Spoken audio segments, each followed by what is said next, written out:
How you doing, folks? Joe Value here for Cold Beer Sports on YouTube.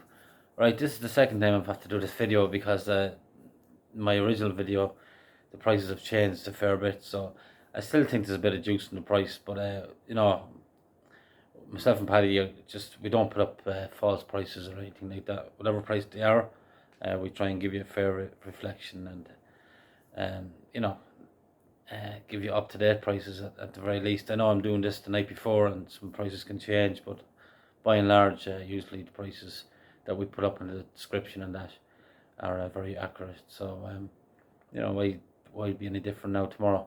So it's anyway, the horse in the 6 o'clock at Kelso, Cool Country is the name of him. He's around 5-1, there's a bit of 11-2 still around.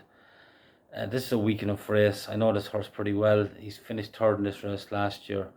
He wants fast ground. He's going to get that tomorrow.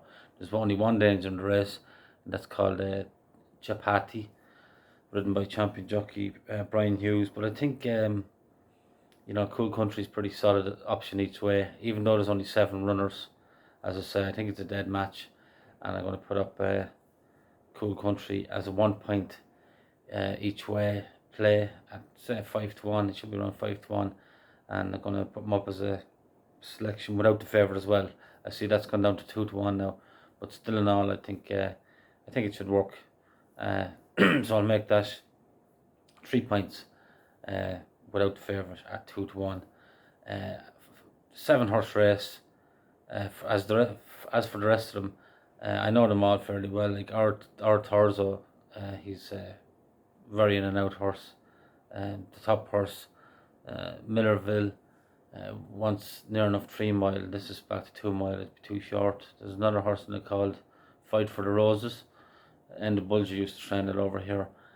He's not a bad horse, but it might just take him a few runs to get to grips with his new surroundings. And then you have the likes of Deerfoot, who's having his first run over fences. He'd have to improve dramatically, I'd say, to get involved.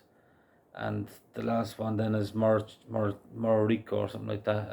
He's not a bad horse in his day, but he's totally out of form lately. So I'm making a dead match between Cool Country and Chapati. Chapati will take all the beating. He's probably going to bounce out and make all.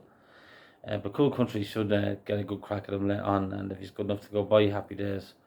If not, we should get our money back for each way, and then we'll collect for the without bet.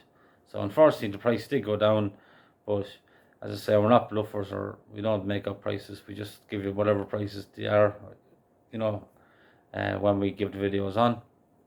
And so Cool Country, just to recap, 6 o'clock in Kelso, 3 points win without the favourite, and 1 point each way at 5-1, to beat the favourite. So best luck if you're following, and hopefully that should work, and I'll be back tomorrow night with hopefully a few more good bets. I had a good look at the racing tomorrow, but this looks the main bet for me. There's a few that I thought have chances, but just trying to keep it solid as possible, and Cool Country fitted the bill. So best luck, and I'll talk to you tomorrow evening, please God. All the best. Joe Value, Cold Beer Sports.